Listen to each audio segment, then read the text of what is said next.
Every morning for 5 years now, I woke up to an empty bed. Lavinia always got up before me, and by the time I opened my eyes, there was the smell of freshly brewed coffee coming from the kitchen. Now I make my own coffee. I do it slowly, as if stretching out the ritual. 3 tablespoons of ground coffee, 200 milliliters of water, a pinch of salt, just the way Lavinia used to make it. Coffee never turned out like hers. My name is Oberon Hollis. I'm 78 years old and I live alone in a small one-story house in West Fargo, North Dakota. After 45 years as an accountant, I retired. A year later, Lavinia died. A sudden stroke. The doctor said she wasn't in agony. I still don't know if that was true or another lie for the greater good. Our only daughter, Beatrice, did not attend the funeral. She had an important business meeting in Chicago that she said there was no way she could cancel. She flew in 3 days after neighbors and a few friends and I had buried Lavinia. Beatrice said she was sorry, gave me a dry, formal hug, and asked if I was going to sell the house. "I think it's too big for one person," she said then, standing in the middle of the living room. "Besides, you're not young anymore. Maybe you should think about a nursing home." Lavinia always said our daughter was practical. I preferred another word, calculating. That day was the first time I said it out loud. "Your mother is not yet cold in the grave, and you are already calculating how much you can get for our house." Beatrice looked at me with an expression as if I had said something indecent. She didn't stay the night, saying she had booked a hotel room. We didn't see her for almost a year after that. Beatrice works as an insurance agent for some big firm. Her husband Thornton is a civil engineer who designs bridges. They moved to West Fargo 10 years ago when his company won a contract to build in our area. Before that, they lived in Boston, and Lavinia and I only saw our grandchildren on holidays. When they moved in, my wife and I rejoiced. Lavinia said, "Now we're going to be a real family." For the first few months we were. We helped them get settled in, babysat their grandchildren, twins Hazel and Reginald.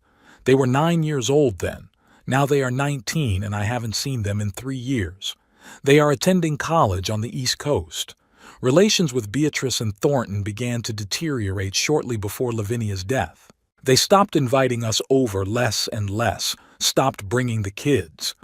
When we called, there was always a reason: work, school, errands. Lavinia was worried, but she tried not to show it. "They are busy.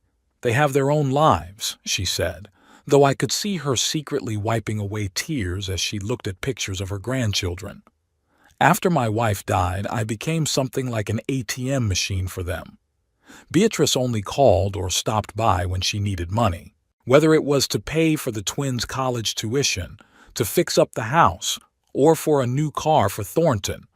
I never said no. She was my own daughter. Besides, Lavinia and I have always been frugal.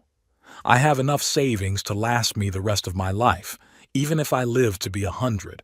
But every time I wrote a check, I felt used. That day, 8 months ago, when they bought the house, I gave them $50,000 for a down payment. Beatrice said she'd make me a co-borrower. "It'll be easier to get the bank approved, and you can come visit us anytime you want because it'll be your house too." I agreed. The lawyer drew up the papers and I signed them, not really reading them. I remember Thornton looking across the table at me, wary, as if afraid I might change my mind. I didn't. Since then, I've never crossed the threshold of their new home. All my calls went to voicemail. Messages went unanswered. On those rare occasions when Beatrice did answer, the conversation was short and dry. "Sorry, Dad, I can't talk right now. I'll call you back later." She never called back. This morning started as usual. I brewed coffee, made peanut butter toast, and sat at the kitchen table with the newspaper. The house was quiet, with only the old wall clock, a wedding gift from Lavinia's parents, counting down the seconds. I was about to start the crossword puzzle when the phone rang. "Dad? It's Beatrice." I felt my heart clench. My daughter was calling me on her own without reminding me or asking me. That could only mean one thing. She needed something. "Good morning, Beatrice.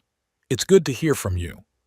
Thornton and I have decided to go to the coast next month, for 2 weeks. Thought you might like to join us." I almost dropped my cup.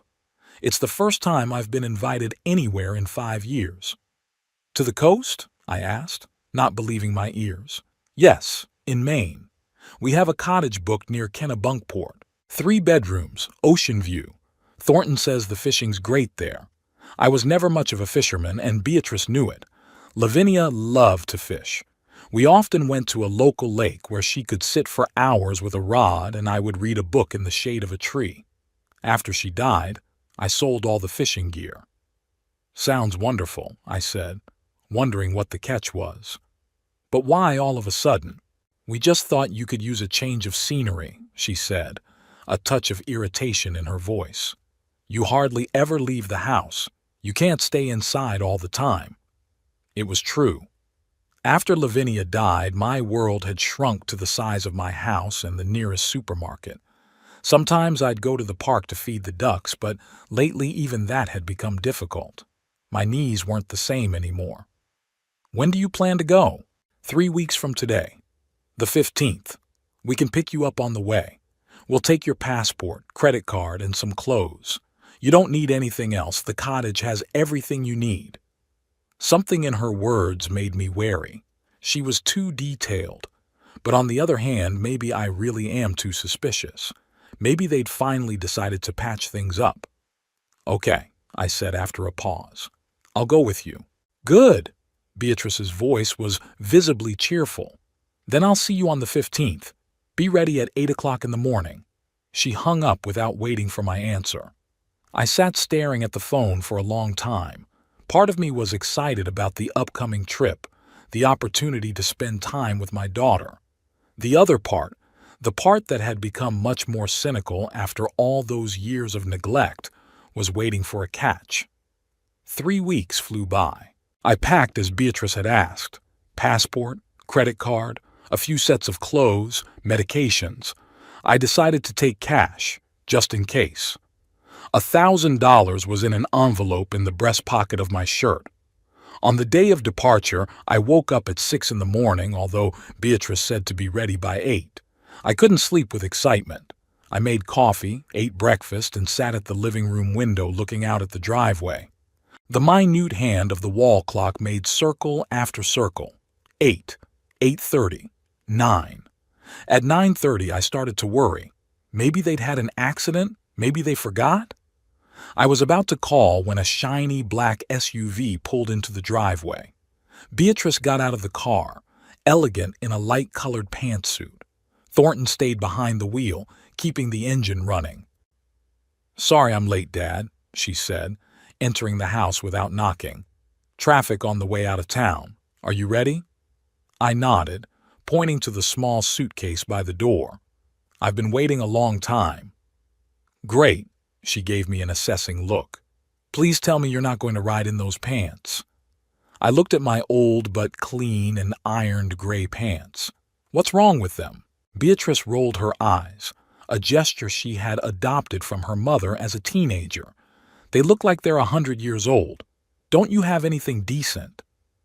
"These are my best pants," I answered, feeling the familiar irritation rising inside. "If they make you uncomfortable, I can stay home." "Okay, whatever." She waved her hand. "We'll take what we've got. Thornton's waiting, so hurry up." She took my suitcase and headed for the door. I took one last look around the house, made sure all the appliances were off, and locked the door. When I got to the car, Thornton didn't even turn his head in my direction. He sat staring out the windshield, tapping his fingers on the steering wheel. "Good morning, Thornton," I said, climbing into the back seat. "Uh-huh," he mumbled back. "Everybody in? Can we go?" Beatrice nodded, getting into the front passenger seat. Thornton started the car without waiting for me to buckle up. "It's about an 18-hour drive," Beatrice said without turning around. "We'll stop for the night somewhere along the way. Did you bring your medicine?" "Of course," I answered. "I'm not a child." She didn't answer. I watched my house get smaller and smaller in the back window of the car, and a strange feeling came over me, like it was the last time I'd ever see it. I pushed that thought away. 2 weeks with my family ahead, a chance to bond, to grow closer. Maybe Beatrice and Thornton had finally decided to change their attitudes toward me. I made myself comfortable in the back seat and prepared for the long drive, hopeful but not without anxiety. Somewhere deep inside, I knew things weren't as easy as they seemed, but I desperately wanted to believe that my daughter had finally remembered that she had a father, that I meant more to her than just a source of financial support. I wanted to believe that this trip was the beginning of a new chapter in our relationship. We pulled onto the highway and I watched the familiar scenery of North Dakota whiz by. Beatrice and Thornton talked quietly in the front seats, too quietly for me to make out the words.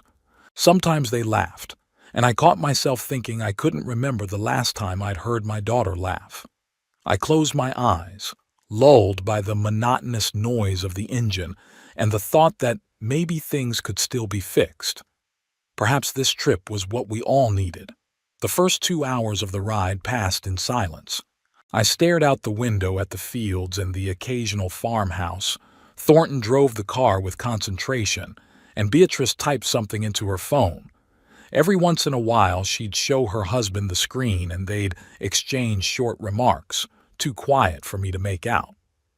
"How are the twins?" I asked, trying to start a conversation. I hadn't heard from them in a while. Beatrice, still on the phone, answered, "Fine, they're studying.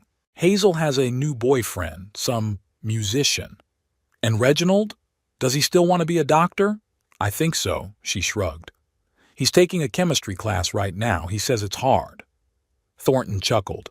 If he hung out less and studied more, it wouldn't be so hard. I wanted to say that at their age it was normal to study and hang out, as Thornton put it, but I didn't. Over the years, I've learned that any comments I make about parenting are taken in stride. "Should we stop for a bite to eat?" I asked after another hour. "I could buy you lunch." Beatrice turned around. "Dad, we left only 3 hours ago. Are you hungry yet?" "No, I was just thinking." "We were planning to stop 2 hours later in Minneapolis," Thornton interrupted me. "There's a decent restaurant there, recommended by a colleague." "Of course. I'm sorry." I leaned back in my seat, feeling like a delinquent child. Beatrice went back to her phone, and I went back to looking at the scenery outside the window. Suddenly the car slowed and Thornton pulled over. "What happened?" Beatrice asked worriedly. "I need to stretch," and he looked meaningfully at his wife. "Check the map." They got out of the car, leaving me inside. I saw them walk a few meters away and begin to argue animatedly. Thornton was gesticulating irritably. Beatrice was arguing passionately. I could not hear the words, but it was clear from their faces that the conversation was not pleasant. They glanced back at the car several times, and I looked away hastily, pretending not to notice them. About 5 minutes later, they returned. Thornton got behind the wheel, slamming the door shut with force. "Is everything all right?" I asked cautiously. "Fine," Beatrice said. We drove the rest of the way to Minneapolis in tense silence. We stopped at the Silver Spoon restaurant, a fancy place with a pretension to haute cuisine. Beatrice insisted I leave my tattered jacket in the car.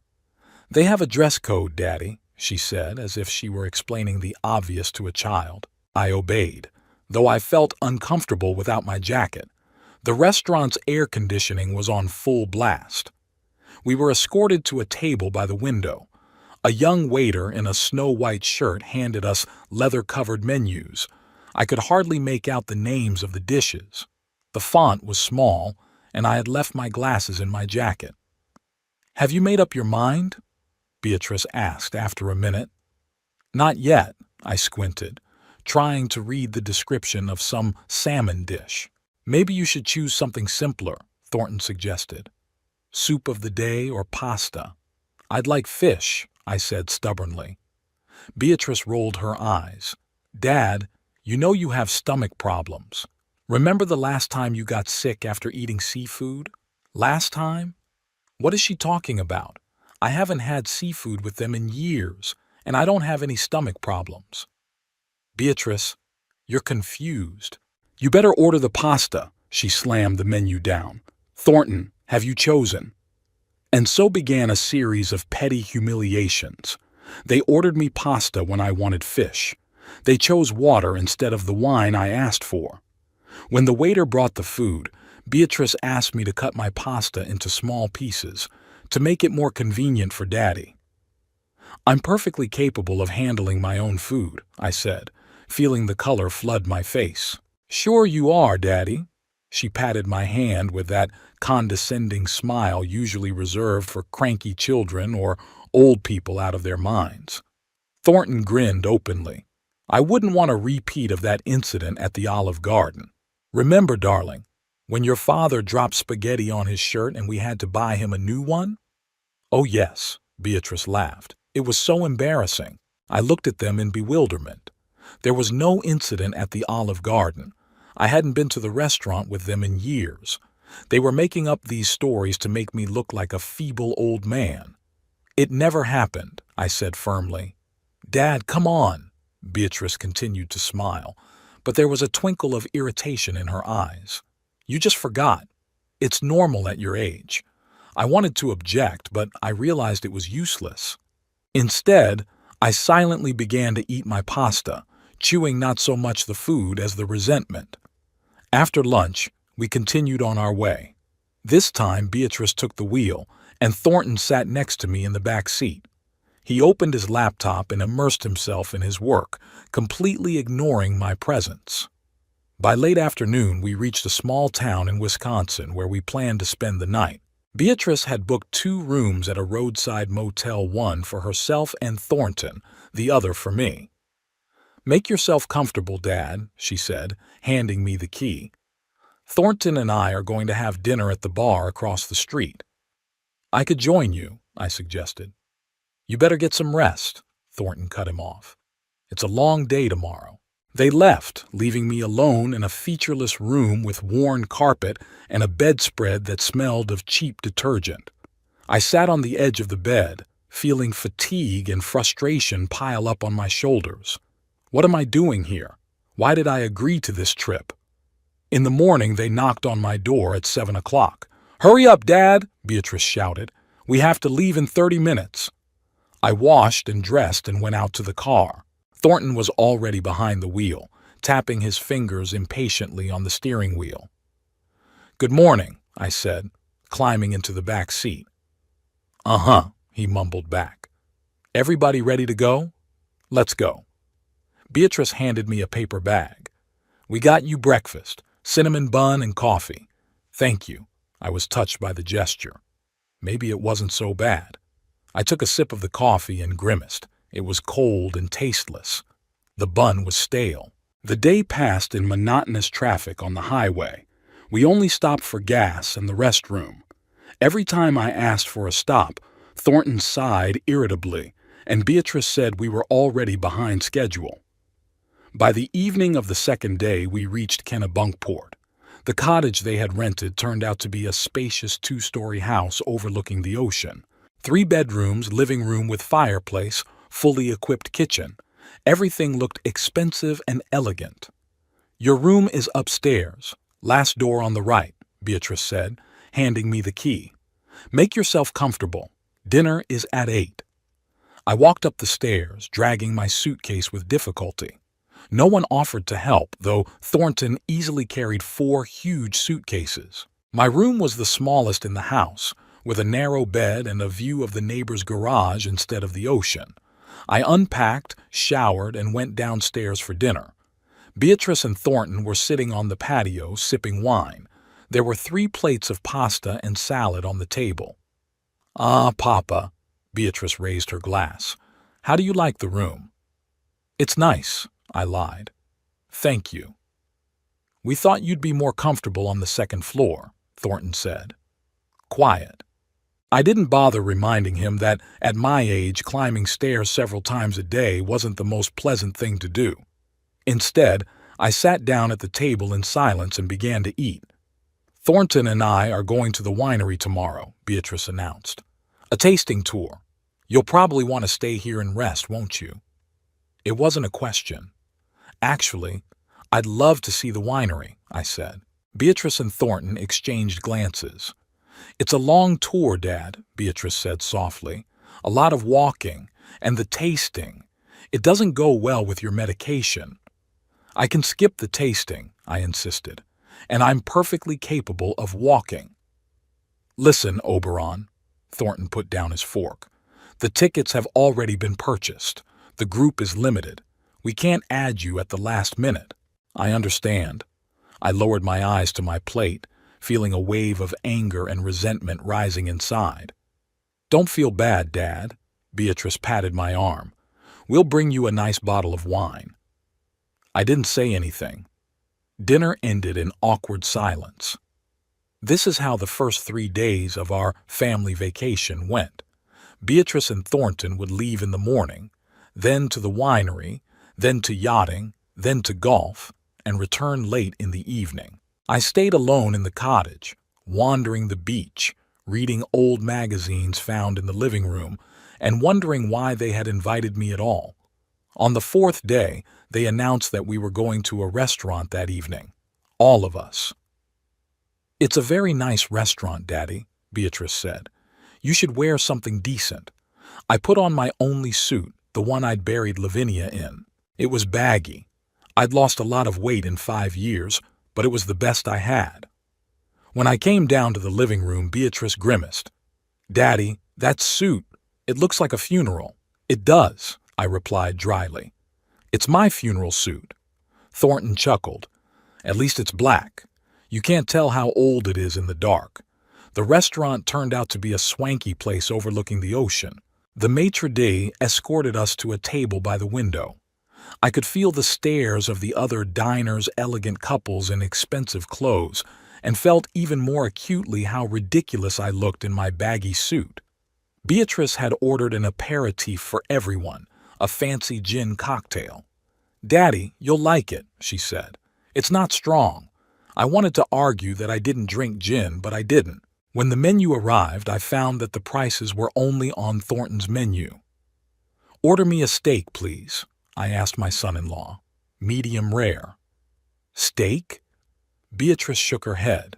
Dad, you know you can't have red meat. The doctor said, What doctor? I was beginning to lose my patience. I hadn't been to a doctor in 6 months, and no one had told me not to eat red meat. Don't make a scene, Beatrice whispered, smiling at the waiter who was just coming to take my order. He wants steamed fish fillets, no salt, she said, and vegetables. I sat clenching my fists under the table. What's going on? Why are they doing this? When the food arrived, Thornton pulled out his phone. I need to take a picture for the twins. They asked me to show them how we vacation. He raised the phone, pointing the camera at Beatrice and me. Smile, Daddy, my daughter commanded. I tried to smile, but I felt like I was making a grimace. How about another one? Thornton suggested. You look like... He paused, but I knew what he meant. Like an old man who'd been dragged to this dinner by force. Excuse me, I said, getting up. I have to go to the restroom. In the bathroom, I stood in front of the mirror for a long time, staring at my reflection. When did I get so old? When did my daughter start treating me like a burden? What had I done wrong?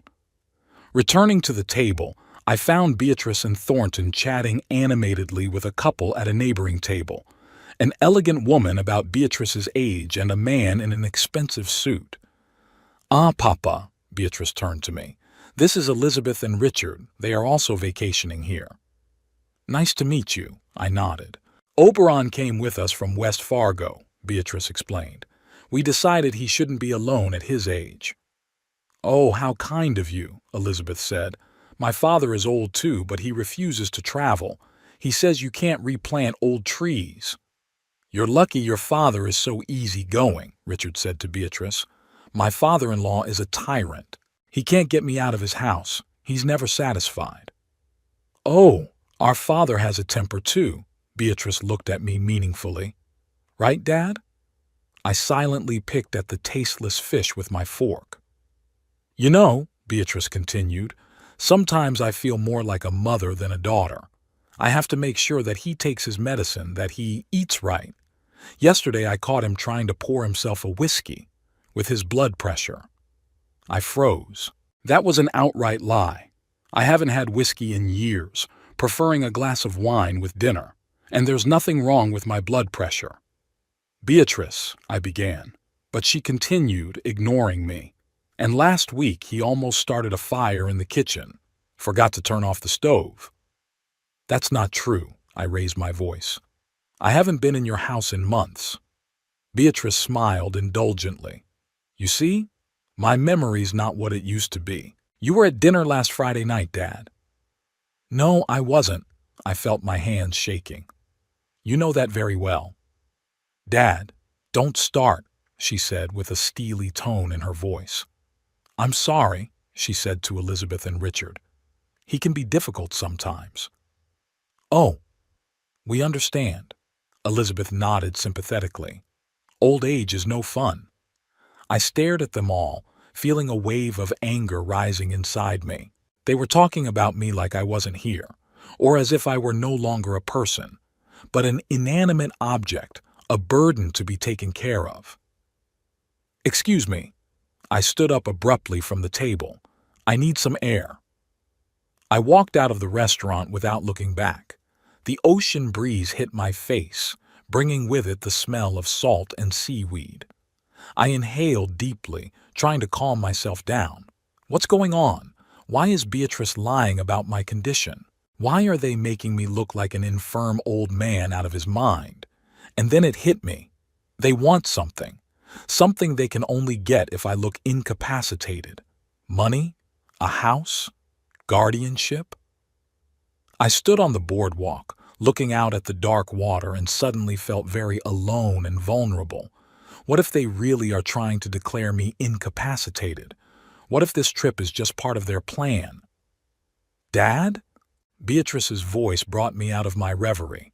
She was standing next to me, wrapped in a shawl.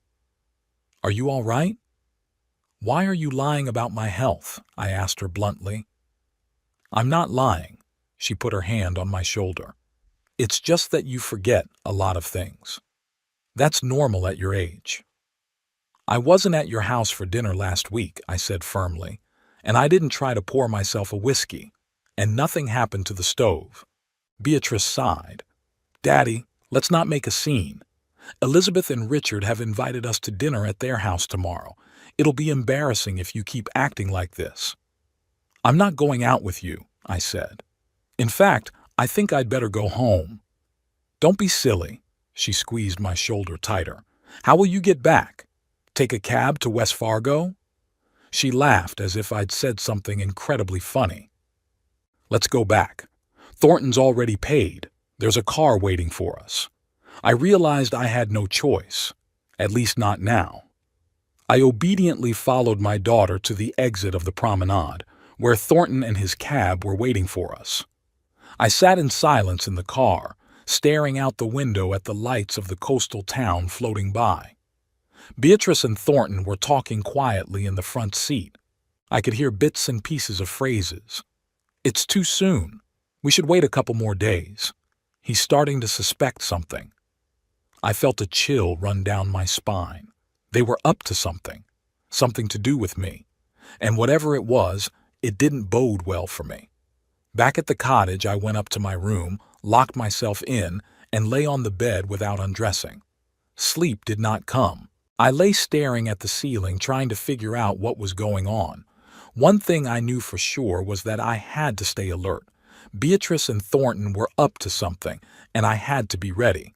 I woke up to the sound of the front door slamming.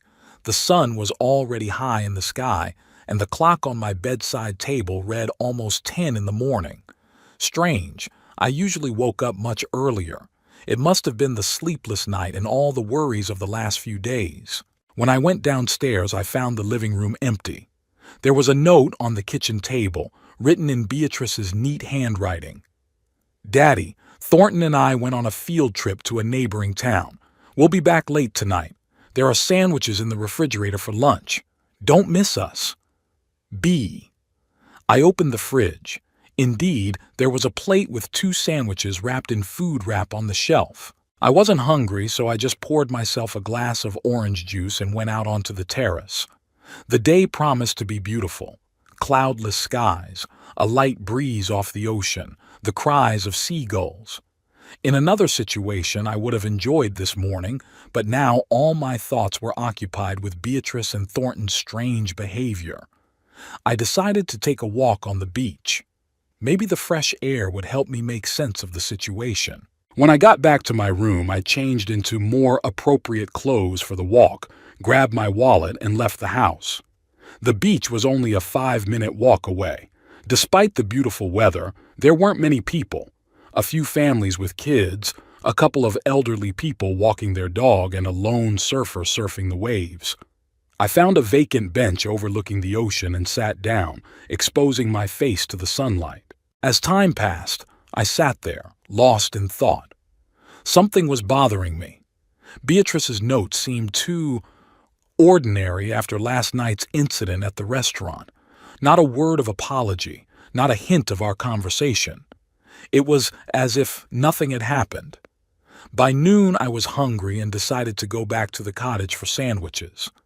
As I got up from the bench, I discovered that my wallet had fallen out of my pocket. Luckily, it was lying nearby on the sand. I picked it up and machine-checked the contents. There was no credit card. I double-checked all the compartments, shook out the contents on the bench. The card was nowhere to be found. There was cash, though. The same $1,000 I had thoughtfully brought with me. I was sure the card had been in my wallet when I left the house, so Beatrice or Thornton had taken it while I was asleep. I felt a wave of anger rising inside. Why did they need my credit card? If they needed money, they could have just asked. I'd never said no to Beatrice. Back at the cottage, the first thing I did was check my suitcase. All of my belongings were in place, but something in their arrangement said that someone had been rummaging through my things. The passport I had kept in the inside pocket of my suitcase was now under a stack of shirts. I sat down on the bed, trying to gather my thoughts. What was going on? Why would Beatrice and Thornton want my credit card and passport? And then it hit me. They were going to leave me. Everything fell into place. The strange looks, the whispers, the sudden hospitality after years of neglect. They'd brought me here, to an unfamiliar city thousands of kilometers from home, to leave me without funds or papers. I rushed to the window and looked out the driveway, hoping to see their car. Maybe they hadn't left yet. But the driveway was empty. I sank down onto the couch, feeling panic overwhelm me. What am I going to do? I'm in an unfamiliar city with no transportation and limited cash. Beatrice and Thornton have my credit card and passport. My first thought was to go to the police. But what would I say? That my daughter and son-in-law stole my credit card? That they abandoned me in a resort town? It sounded so ridiculous that I doubted anyone would believe me. Besides, knowing Beatrice, she must have prepared some story about my incapacity and memory problems. I decided to act on my own. First, I had to find out where I was and how to get to the nearest airport or bus station. In the hallway, I found a tourist brochure with a map of Kennebunkport. Judging by it, it was about 3 kilometers to the city center. There must be a tourist office there that could help me. I quickly packed the things I needed: documents, cash, a change of clothes, into a small bag I found in the closet. The rest would have to be left behind. Locking the house, I decided to take the key with me. A petty revenge, but still, I set off. The drive to the city center took almost an hour. Despite the good weather, I was quickly tired, the effect of age and all the worries. At the tourist office, I was met by a friendly young woman. "What can I do for you?" she asked me with a smile. "I need to get to West Fargo, North Dakota," I said. "What's the fastest way to do that?" She raised her eyebrows in surprise. "West Fargo? That's pretty far. You'd have to go to Portland, get on a plane to Minneapolis, and then take another flight to Fargo. How do you get to Portland? There's a bus that runs 3 times a day. The next one is in 2 hours. I nodded. How much is the ticket? $35 one way. I mentally calculated with the bus, cab to the airport, airfare, food, and maybe a hotel. If I couldn't get a flight out the same day, most of my cash would be gone. But there was no choice. Where can I buy a bus ticket? Right here. She pointed to the small window of the ticket office in the corner of the office. But you'll need an ID. My heart dropped. My passport, which was my primary identification, was still in Beatrice's possession. I rummaged through my wallet, my driver's license. I'd forgotten all about it since I'd stopped driving years ago when my eyesight began to fail. I have a driver's license, I said, relieved to pull out a plastic card. That's enough, the girl nodded. After buying a bus ticket, I went to a small cafe across from the bus station. I had almost 2 hours before departure, and I decided to use that time to gather my thoughts and make a plan of action. Sitting at the table with a cup of coffee, I allowed myself to truly realize what had happened for the first time in a while. My own daughter had abandoned me in a strange place, thousands of kilometers from home, taking my documents and credit card. My son-in-law, who had never made much of a secret of his disdain for me, must have been the mastermind behind this plan. But why? What did they want to accomplish by doing this? The only thing that came to mind was money. They wanted access to my savings. Maybe they were planning to declare me incompetent, but that would require medical reports, doctor's certificates, or, they were counting on me not being able to come home, that I'd stay here in a foreign city without resources or connections.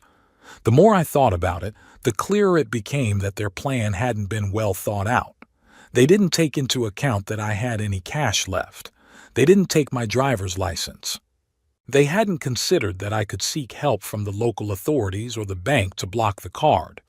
This told me that the decision to abandon me had been made spontaneously, perhaps after last night's incident at the restaurant.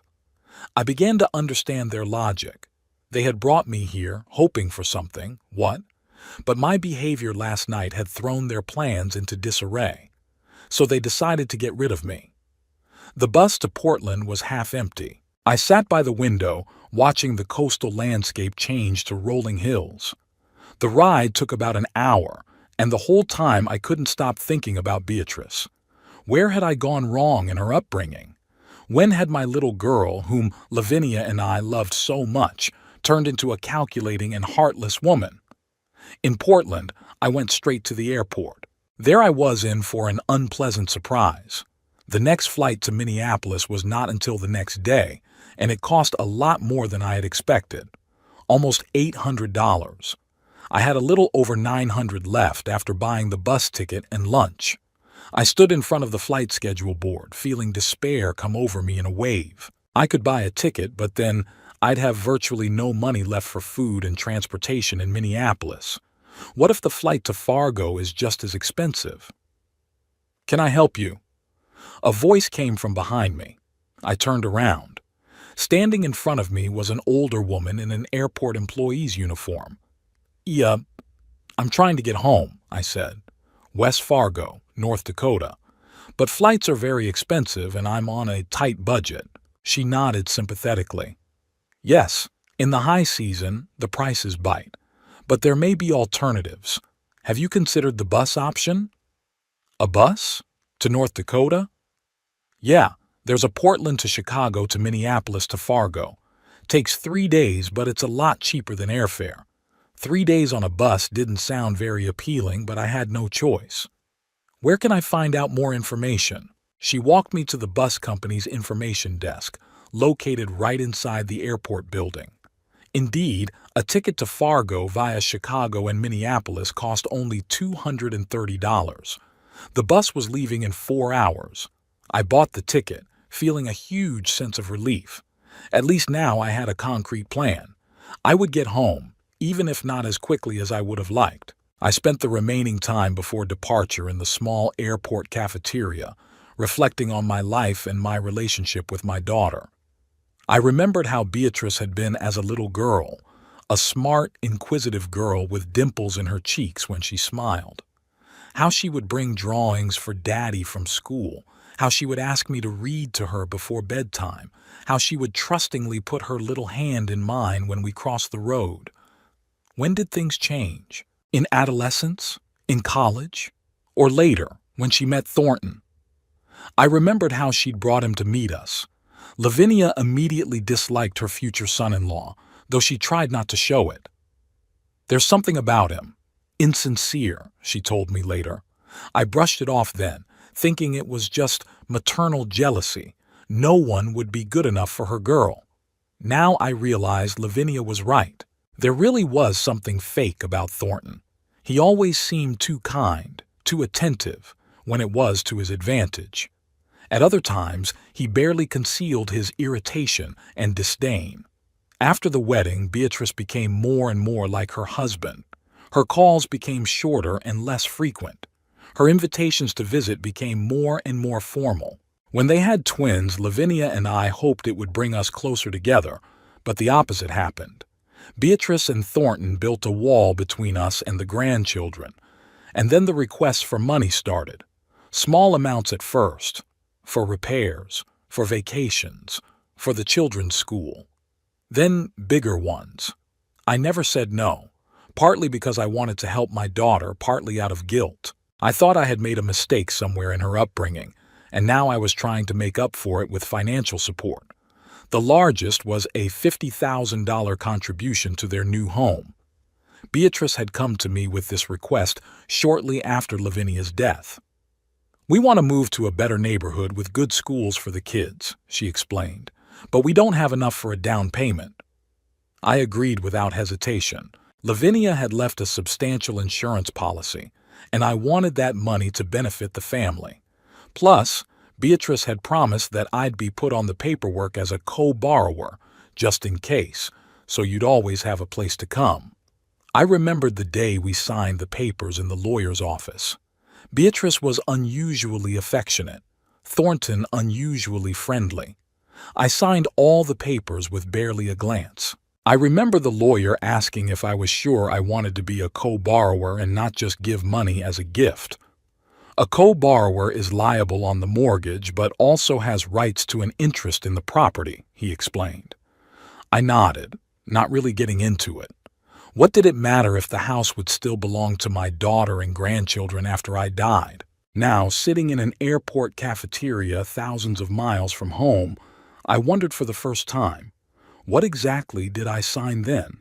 What was my legal status with regard to their home? I vaguely remember the phrase joint ownership in the documents. Did that mean I officially owned part of the house? This question kept me awake all 3 days as I jolted on a bus across half the country. I barely slept, getting off at stops just to stretch my legs and buy food, and I kept thinking about those papers, about the house, about Beatrice and Thornton. By the time the bus finally arrived in Fargo, I was exhausted physically, but my mind was working clearer than ever. I had a plan matured. It was about 15 kilometers from the bus station to my home in West Fargo. I spent the last of my money on a cab. The house greeted me with silence and the smell of dust. I'd been gone for almost a week. The first thing I did was check the house phone. The answering machine had 17 messages from Beatrice. In the first few, she'd asked if I was okay and why I hadn't been in touch. In the last few, her voice sounded worried, even scared. "Daddy, please call me as soon as you get this message. Thornton and I are very worried." I didn't bother to call back. Instead, I showered, changed into clean clothes, and headed to the bank. I needed to block a credit card and find out if there had been any transactions on it in the last few days. At the bank, I was met by Eleanor, the manager, who had handled my accounts for years. "Mr. Hollis," she exclaimed, "we were just trying to get in touch with you.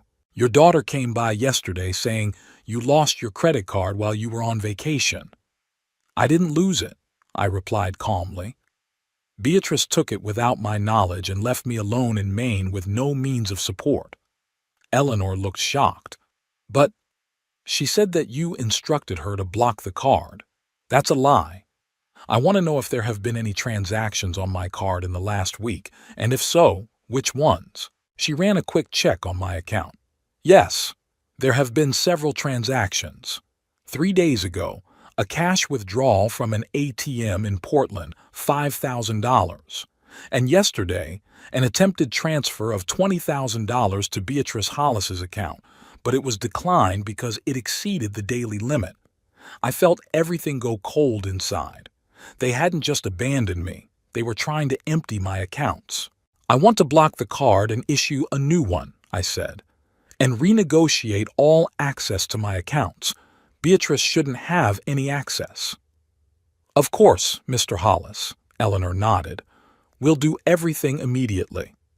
When I had finished with the bank, I went to Martin Caulfield, the lawyer who had helped me with the paperwork after Lavinia's death. His office was in the center of West Fargo, in an old brick building overlooking the city park. Oberon. Martin rose from his desk to shake my hand. What are you doing here? You look tired. Long story. I sank into the chair across from his desk. Martin, do you remember 8 months ago when you drew up the deeds to Beatrice and Thornton's house, where I was a co-borrower? Of course I remember. He nodded. A big house in the Maplewood neighborhood. I want to know what my legal status is with regard to that house. Do I own it? What are my rights? Martin looked at me carefully. Is something wrong? Yes, I told him briefly about the trip to Maine and how Beatrice and Thornton had abandoned me there. I want to know what I can do. Martin shook his head. A terrible story. Give me a minute, I'll find the documents. He opened a file cabinet drawer, went through several folders, and pulled out one. Here. He flipped through a few pages. According to this deed, you are part owner of the house along with Beatrice and Thornton. The three of you are equal owners. Equal shares. I was surprised. I thought I was just a co-borrower on the mortgage. No, Martin shook his head. You're a full owner of 1/3 of the house. What's more, he turned the page, there's a clause that says that any decisions regarding the sale or transfer of ownership must be made unanimously by all three owners. I felt a strange warmth spill inside. Not gloating, no, more like a sense of justice restored. So, I said slowly, I can sell my share? Or even initiate the sale of the whole house? Yes, Martin nodded. You can sell your share to anyone you want. Or, if you find a buyer for the whole house, you can initiate the sale process. Beatrice and Thornton could refuse to sell their shares, but then the case could go to court to force a division of the property. I leaned back in my chair, pondering this information. I own 1/3 of their house, the house they never once invited me into after I gave them the money for the down payment. The house that houses the people who abandoned me in a foreign city thousands of miles away from home, taking my papers and trying to steal my money. Martin, I said after a pause, I want to sell my share. Immediately. Sell your share? Martin asked, looking at me carefully. To whom? I wondered. Really? Who would want to buy 1/3 of a house where other people live? What if I sold the whole house? I asked. You said I could initiate the sale. Martin chewed his lip, thinking. Technically, yes. As a co-owner, you have the right to initiate the sale, but Beatrice and Thornton might not agree, and then the matter would go to court. It's a long process. I have time, I replied. What's the first thing to do? Get a realtor to appraise the house. Then write a formal notice to Beatrice and Thornton of your intention to sell the property. I can prepare all the necessary documents. I nodded. Is there a realtor you can recommend? Yeah, Veronica Page. She's been working with real estate in that area for years. She's very competent. He wrote the realtor's name and phone number on a piece of paper and handed it to me. Thank you, Martin. There's one more thing. I hesitated. Beatrice and Thornton keep their second car in my garage. Technically it's theirs, but I paid part of the price and my name's on the paperwork. Can I sell it? Martin went back to the file cabinet. Let me remember. Oh, here. Yeah, is that the red SUV? Legally, you're a co-owner because your name's on the registration papers. But it's going to be hard to sell without their consent. What if we could find a loophole? I wasn't going to back down. Martin rubbed his chin thoughtfully. There is one option. If the car is on your property for more than 6 months without moving, you can file an abandoned property claim. But you have to prove that you tried to contact the owners. They haven't returned my calls for many months. That was the truth. And the car has been sitting in my garage for over a year. In that case, there's a chance. You have to file the proper paperwork with the DMV. If everything goes smoothly, in 30 days, you could have the right to sell it. I nodded, mentally ticking off another item in my retaliation plan. One last question. Beatrice and I have a joint bank account. I opened it when she was in college to send her tuition money. We never closed it. Can I withdraw money from it? Martin frowned. If it's a joint account with equal access rights, then legally yes. But I'd recommend caution. If there's money in there that clearly belongs to Beatrice, I've been transferring $500 there every month for the last 5 years, I interrupted him. They never thanked me for it, just silently withdrew the money. I guess whatever's in there is mine. Martin shrugged his shoulders. In that case, you have every right to dispose of those funds. I thanked the lawyer and left his office with a clear plan of action. The first thing I did was to call Veronica Page. She agreed to meet with me the same day. Veronica was an energetic woman in her 50s with a keen eye and business acumen. She listened attentively to my story, without surprise or judgment. There have been other cases in my practice, she said when I had finished. Well, let's take a look at the house. Do you have the keys? I shook my head. No, but I have the title deeds. That's enough to get us started. We can check the exterior and then I'll contact your daughter and son-in-law to arrange an interior inspection. They're not back from their trip yet, are they? Not that I know of. We agreed to meet in an hour at Beatrice and Thornton's house. I went home, got all the necessary paperwork, and headed for the Maplewood neighborhood. The house looked impressive, a 2-story house with a manicured lawn and a stone walkway leading to the front door. Veronica was already waiting for me, taking notes in her clipboard. Great location, she said when she saw me. The neighborhood is very sought after by families with children. The schools nearby are some of the best in the city. We walked the perimeter of the house. Veronica looked at the facade, the backyard with a pergola and barbecue, and the 2-car garage. I'd estimate it at about $700,000, she said, having finished the inspection. But you'd have to look inside to get a more accurate estimate. $700,000. I did the math. My share is about $230,000. That's not a bad sum. What's next? I asked. I will prepare the documents to initiate the sale. You'll have to sign them. Then we'll formally notify the other owners. They'll have 30 days to respond. If they agree to the sale, great. If they don't, we'll have to go to court. I'm open to either option, I said firmly. When I got home, I decided to tackle the next item in my plan, Thornton's car. A red late-model Ford Explorer SUV stood in my garage, covered in a thin layer of dust. Thornton had bought it 2 years ago, but for some reason he preferred to keep it at my place. Maybe he didn't want the neighbors to see that they had 2 expensive cars. It might raise questions about their income. I found the registration papers for the car. Indeed, my name was listed second to Thornton's. I remembered how my son-in-law had asked me to sign the papers, explaining that there were some tax benefits. I didn't bother to look into it. I just signed as I always did when Beatrice or Thornton asked for something. The next day, I went to the DMV with an abandoned property claim. The process was surprisingly simple. I filled out the forms, provided proof that the car had been on my property for more than 6 months, and confirmed that I had attempted to contact the owners multiple times. I was told that a decision would be made within 30 days. Having done with that, I went to the bank. A joint account with Beatrice had been set up back in the days when she was in college. At the time, it seemed like a convenient way to send her money for tuition and living expenses. After graduation, I offered to close the account, but Beatrice insisted on keeping it just in case. This just in case came every month when I transferred money there, and Beatrice withdrew it, without a word, without gratitude.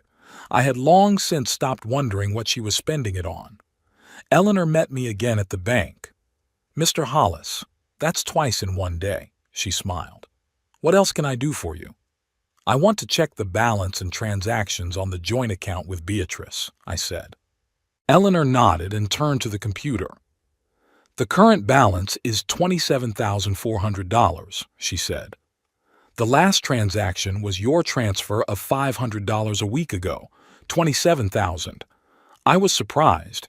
Usually, Beatrice withdrew the money almost immediately after my transfer. Apparently, she hadn't done so in recent months. Perhaps she'd forgotten about the account, or had another source of income. "I want to close this account and transfer the money to my personal account," I said. Eleanor hesitated for a moment. "Are you sure, Mr. Hollis? It's a joint account, and it usually requires the consent of all the owners to close it." "I opened this account. I've been depositing money into it all these years," I said firmly. "If there are any legal impediments, I'm willing to sign any documents taking responsibility for it." Eleanor checked the account information again.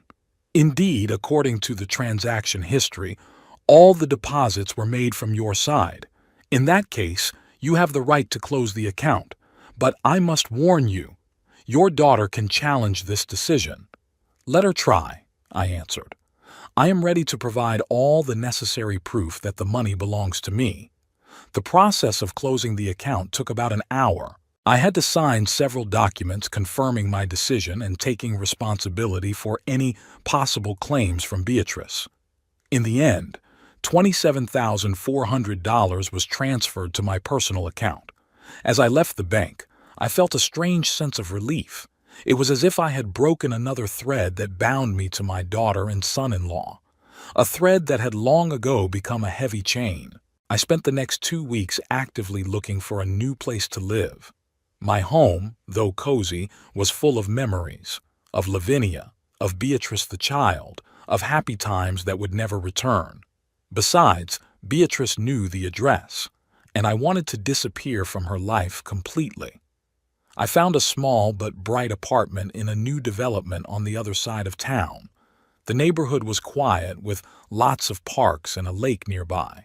The rent was quite reasonable, $1,200 a month, including utilities. The owner of the apartment, a man about my age named Silas, was a pleasant conversationalist. He lived next door and rented out several apartments in the complex. "You know, Mr. Hollis, I don't usually rent to people who are older," he admitted during our first meeting. "Too many problems, blood pressure, heart problems. But you look strong. And you have honest eyes." I smiled. "Thank you for your kind words. I promise not to be a bother." We signed a 1-year lease with an option to renew. I paid the first and last month's rent and got the keys. The move only took 2 days. I decided to leave most of my furniture and belongings in the old house. They were part of my past life. I took only the essentials with me: clothes, a few books, pictures of Lavinia, a computer, and some kitchen utensils. Everything else I planned to buy again. New life, new things. Along with the move, I was in the process of changing my contact information. First, I changed my phone number, choosing an operator I had never used before. Then I created a new email address. I had used the previous one for over 10 years and it was known to Beatrice. I updated the information in all the important places: the bank, the insurance company, the medical offices. Everywhere I put a new address, a new phone number, new mail, nowhere leaving a trail that could lead back to me. The last step was to disconnect the home phone at the old house.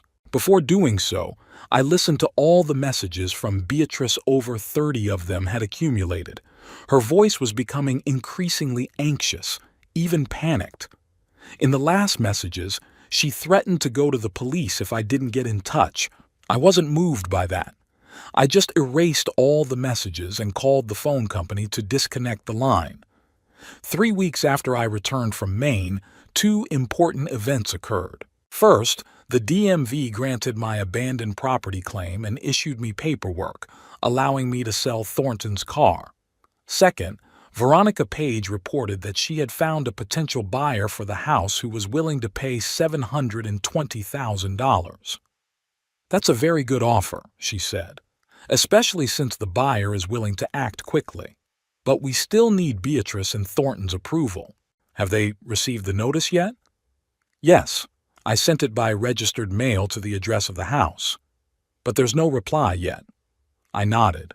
Most likely Beatrice and Thornton hadn't returned from their trip yet. Or they had, but they were too busy looking for me to pay attention to official letters.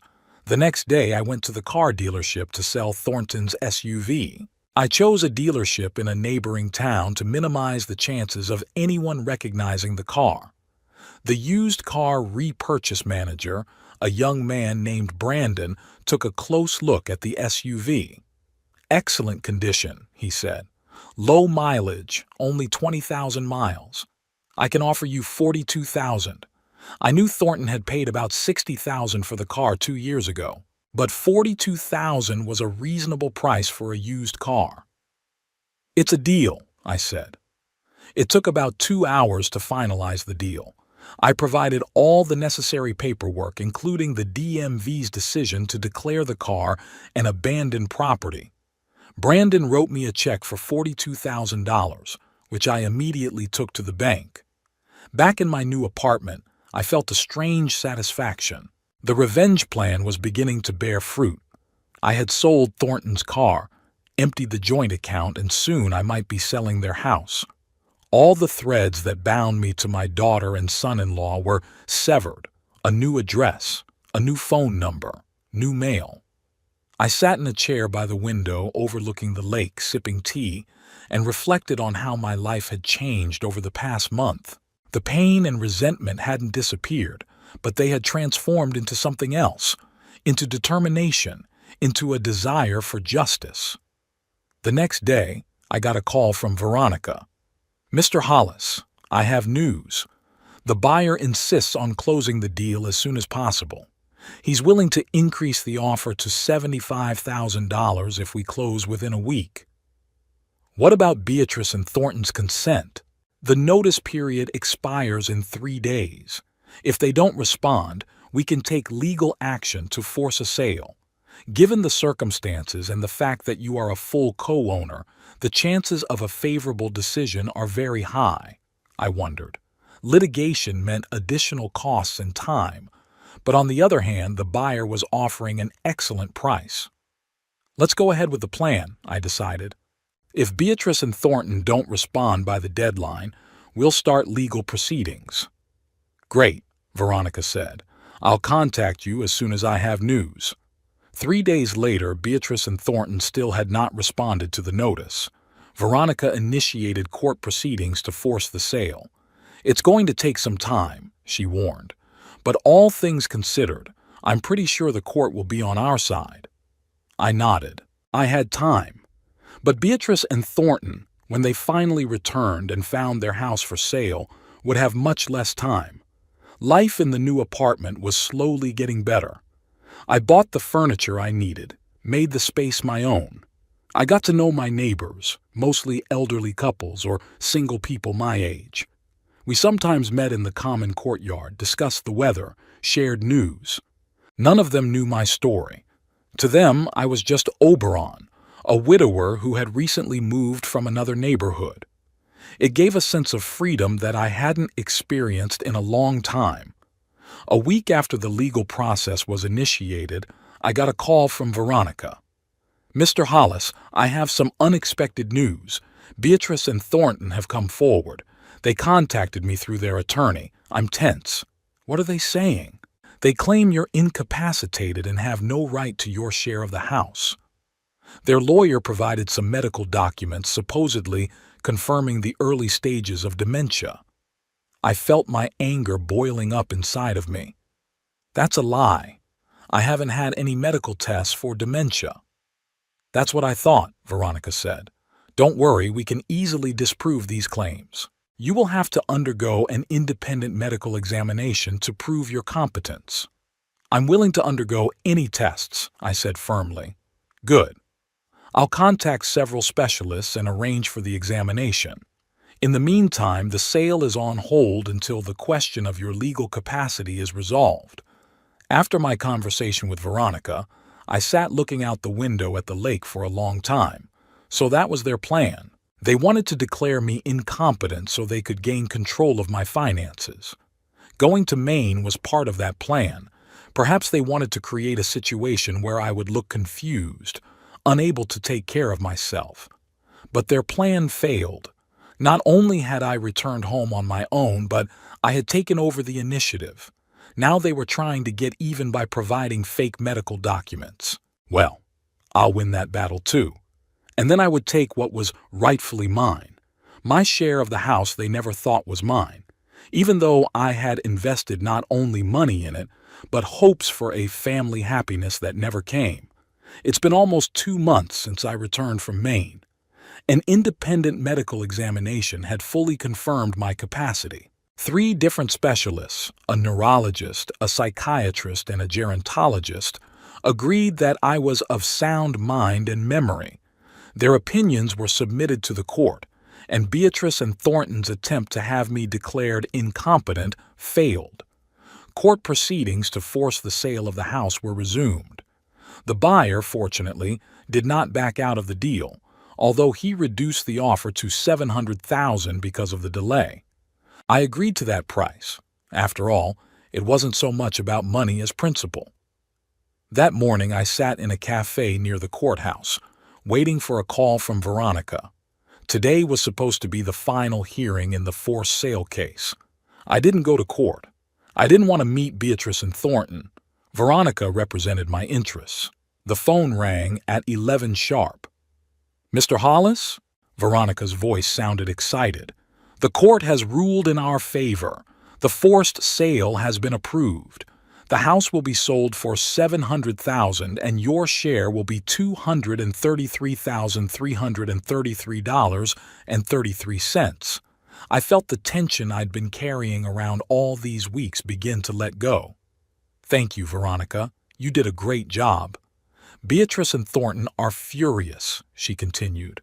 They screamed in the courtroom, threatened to appeal, but the judge was adamant. They have 30 days to vacate the house. And if they refuse, then the eviction proceedings will be initiated. But I don't think it will come to that. Their lawyer seems to be a reasonable man. He should explain to them that further resistance will only make things worse. I nodded, though Veronica couldn't see it through the phone. When will the deal be closed? As soon as they vacate the house. The buyer is willing to act quickly. I think within a month to a month and a half, it will be finalized. That's great. Thanks again for everything. I hung up the phone and took a sip of my already cold coffee. Strangely, I felt neither triumph nor gloating, just a quiet satisfaction that justice had been served. I paid and left the cafe. It was a clear, sunny day. I decided to walk to my apartment, enjoying the good weather and a sense of accomplishment. But fate had it differently. I had only gone a block when I heard a sharp squeal of brakes. A black SUV stopped right in front of me, blocking the road. The door swung open and Beatrice jumped out of the car. Behind her, a little slower, came Thornton. My daughter looked as if she had aged 10 years. Her eyes were red, her hair a mess, her clothes wrinkled. Thornton seemed more collected, but there was so much hatred in his gaze that I took an involuntary step back. "You!" Beatrice literally spat the word out. "How could you?" I looked back. We were standing in the middle of a busy street, attracting the attention of passers-by. "I think we should find a better place to talk," I said calmly. "Talk?" Beatrice was almost shouting. You sold our house. You stole our car. You took our money. What kind of conversation can we have?" Thornton put his hand on her shoulder, trying to calm her down. "B, not here. People are watching." That cooled her fervor a little. She took a deep breath, trying to pull herself together. "Okay." Her voice was still shaking with rage. "Where do you want to go? To your new home? The one you didn't even tell us about?" I shook my head. "There's a cafe around the corner. It's quiet enough." Beatrice nodded, and we headed toward the cafe. Thornton followed behind, as if afraid I might run away. We found a table in the far corner, away from the other customers. The waitress brought menus, but neither of us was interested in eating. I ordered only tea. Beatrice and Thornton declined everything. As soon as the waitress stepped away, Beatrice exploded again. "How could you do this to us? We're your family. We took care of you." I looked at my daughter calmly. "Cared? You call that caring? You abandoned me in a strange city thousands of miles from home, took my papers and my credit card, tried to steal my money." "We didn't abandon you," Beatrice exclaimed. "We went back to the cottage and you weren't there. We looked all over town for you. We called every hospital, every police station." "After you withdrew $5,000 from my card and tried to transfer 20 more to your account," I said. Beatrice blushed. "It was for your own safety. We saw you getting confused, forgetting things. We wanted to make sure you didn't spend all the money on something stupid." I shook my head. "Don't lie, Beatrice. You've always been a bad liar. You tried to declare me incompetent so you could gain control of my finances. Going to Maine was part of that plan." Thornton, who had been silent up to that point, finally spoke up. "Even so, does that justify what you did? You sold our house, damn it. Where are we going to live now?" "It was my house too," I replied calmly. "I paid the down payment. I was listed on the deed as an equal owner, but you never invited me in once after you bought it." "Because you were always busy," Beatrice blurted out. "Always making excuses." "That's not true, and you know it. I called you every week. I offered to come over for dinner, for the weekend. You always said no." Beatrice looked away. At that moment my tea arrived. I took a sip, giving my daughter and son-in-law time to process my words. "What now?" Beatrice finally asked. "Are you satisfied? Ruined our lives?" "I didn't ruin your life," I replied. "You'll get $466,666.66 from the sale of the house, your 2/3. That's enough for a down payment on a new house." "It's not about the money." Beatrice was starting to get agitated again. "This is about you betraying us, your family." I looked her straight in the eye. "No, Beatrice, it was you who betrayed me. Years ago, when you started treating me like an ATM machine instead of a father, when you stopped inviting me to visit, when you decided you could just take my money and get rid of me." Thornton snorted. "Oh, come on, Oberon. You've always been complicated. Always dissatisfied with everything, always knowing better. Bee's just tired of being lectured by you." "I never lectured her," I countered. "I just wanted to be a part of her life, to see her grandchildren grow up, to be there for her in the big moments." "You've always been around money," Thornton said caustically. "And only with money." I didn't say anything. What was the use of explaining? They only saw what they wanted to see. "Daddy," Beatrice's tone changed suddenly, her voice soft, almost pleading. "Let's forget all this. Let's start over. You don't want to be alone, do you? Without your family?" I smiled sadly. "I'm already alone, Beatrice. I've been alone for years, ever since your mother died and you decided you didn't need your old father anymore." "That's not true," she was almost crying. "I've always taken care of you." "No," I shook my head. "You took care of my money, and you do now. You're not worried about me being alone. You're afraid you won't be able to get a dime from me anymore." Beatrice jumped up, her face contorted with anger. You monster! A cold, heartless monster! No wonder Mama was always complaining about you, that you never understood her, never supported her." I froze. "Lavinia? Complained about me? What are you talking about? She called me almost every day. Beatrice looked at me with triumphant gloating. Told me how indifferent you were, how you ignored her, how sorry she was that she had married you. I felt something inside me break. Lavinia? My Lavinia, with whom we lived 42 happy years. It can't be. You're lying, I said quietly. Why do you think I stopped coming? Beatrice continued. I couldn't see the way you were treating her, as if she were just a furniture in the house. I closed my eyes, trying to collect my thoughts. This couldn't be true. Lavinia always said she was happy with me. We never had a serious fight, always found a compromise. She loved me, I knew it. And then I realized. Beatrice was desperate to hurt me, to hit me where it hurt the most, my love for Lavinia. She knew that I carried that love through my life, that the memories of my wife were the most precious thing I had left. I opened my eyes and looked at my daughter calmly. That's enough, Beatrice. We both know it's a lie. Your mother loved me as I loved her. Our marriage was not perfect. No marriage is perfect. But we were happy together. You think so, she snorted, because you never listened to her, never saw her suffer. I shook my head. I won't discuss it.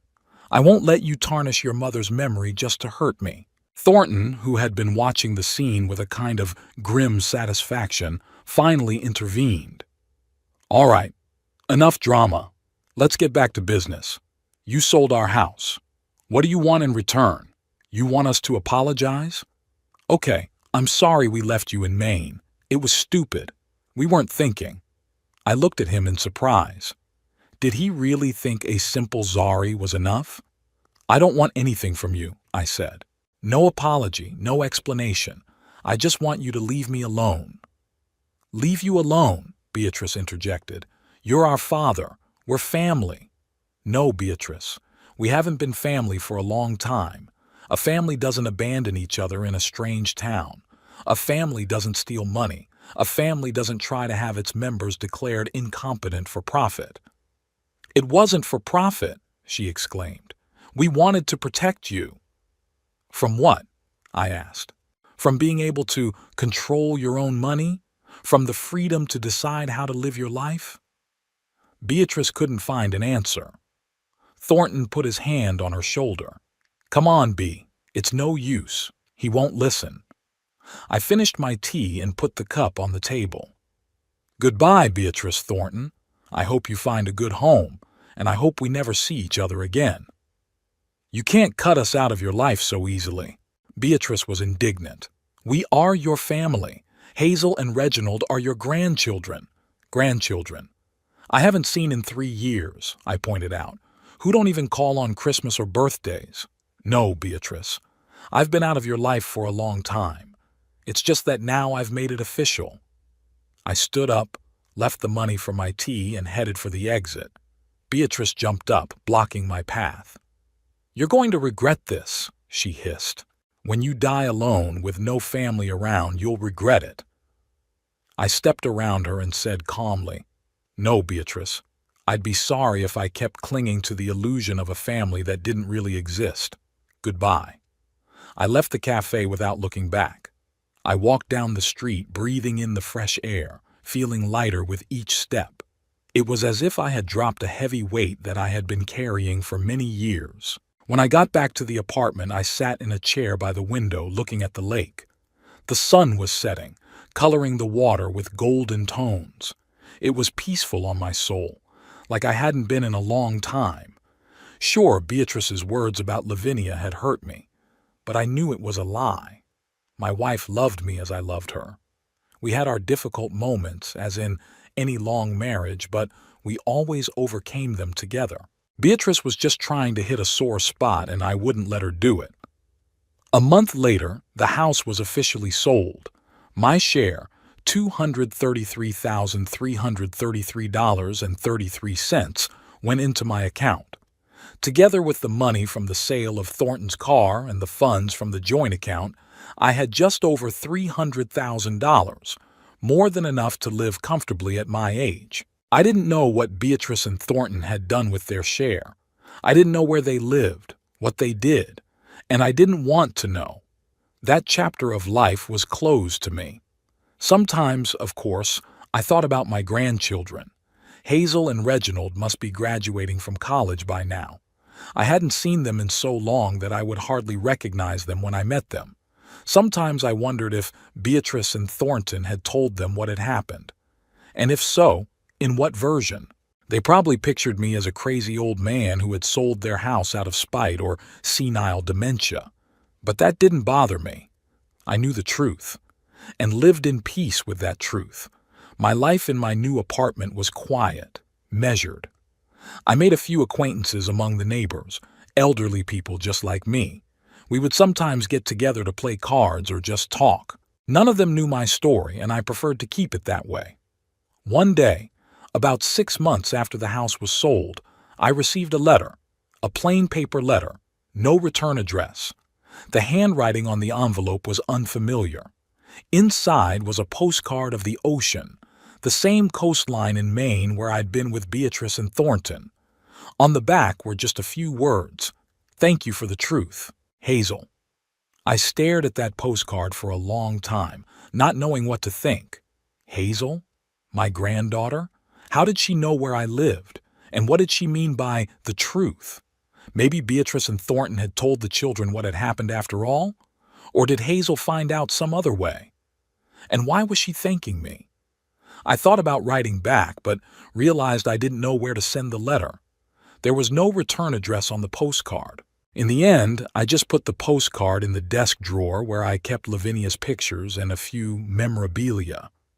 Maybe someday I'd find out what Hazel meant, or maybe I wouldn't. It didn't matter that much anymore. What matters is that I'm finally at peace, free of the toxic relationships that had poisoned my life for years, no longer clinging to the illusion of a family that didn't really exist. Sitting in a chair by the window overlooking the lake, I thought about how strangely life works. Sometimes you have to lose something precious, your home, your family, your illusions, to gain something more important: freedom, peace of mind, self-respect. I didn't know what the future would bring. At my age, it didn't promise to be long, but I knew I would live my remaining years at peace with myself, and that was enough.